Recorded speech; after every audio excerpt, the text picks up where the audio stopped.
यह video Louis Braille जयंती के उपलक्ष्य में कराई जा रही प्रतियोगिता के लिए रिकॉर्ड की गई है।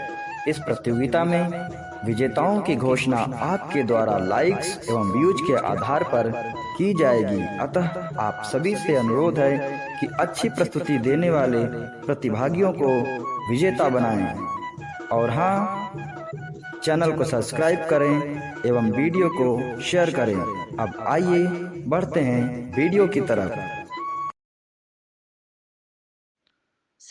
राष्ट्रीय दृष्टिबाधित दिव्यांग समिति के लिए मैं सुमित कुमार आपके द्वारा चयनित विषय दृष्टिबाधितों के जीवन निर्माण में लुई ब्रेल जी के महत्व पर अपने कुछ संक्षिप्त विचार प्रस्तुत करना चाहता हूं।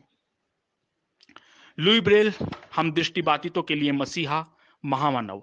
इनका जन्म 4 जनवरी 1809 को फ्रांस की राजधानी पेरिस से मात्र 25 मील दूर कुब्रे नामक ग्राम में हुआ था।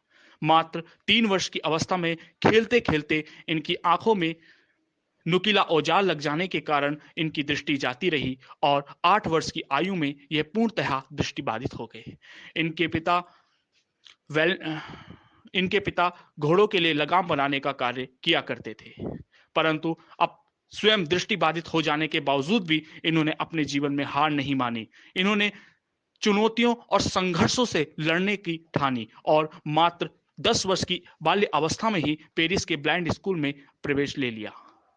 पेरिस के ब्लाइंड स्कूल में पढ़ते पढ़ते इनको यह एहसास होने लगा कि दृष्टिबाधितों के लिए एक ऐसी सरल लिपि होना आवश्यक है जिसके द्वारा दृष्टिबाधित व्यक्ति जीवन में आगे बढ़ सके और पढ़ाई कर सके।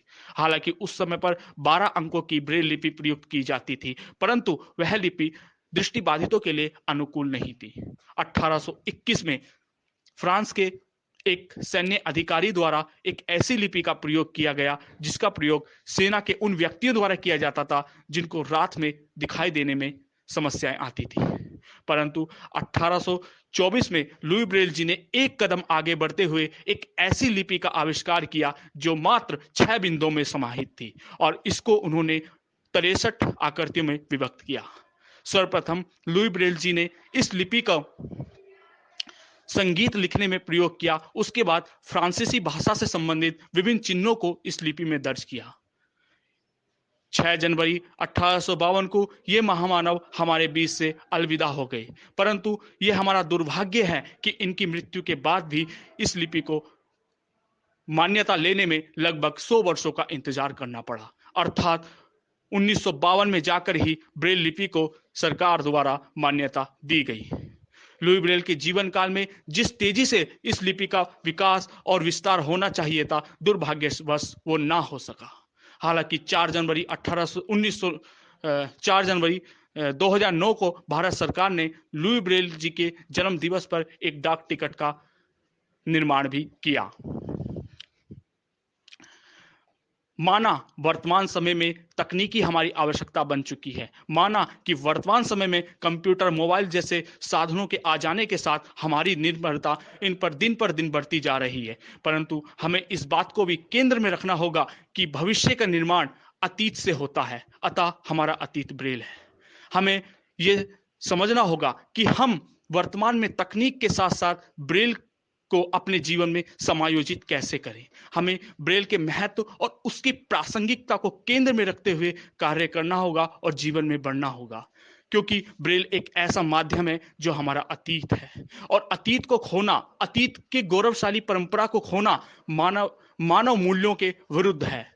तकनीक ने हमारे जीवन को बेशक संवारा है, बेशक तकनीक ने हमें एक कदम आगे सोचने और समझने की शक्ति प्रदान की है, परंतु हमें यह भी केंद्र में रखना होगा कि ब्रेल ही वह माध्यम है जो दृष्टिबाधित व्यक्तियों के जीवन में सबसे पहली और बड़ी तकनीक थी, क्योंकि ब्रेल के ना होने से दृष्टिबाधित व्यक्ति लिखने और पढ़ने में समर्थ नहीं थे। ब्रेल ने ही दृष्टिबाधित व्यक्तियों को लिखने और पढ़ने में समर्थ बनाया है। बहुत बहुत धन्यवाद।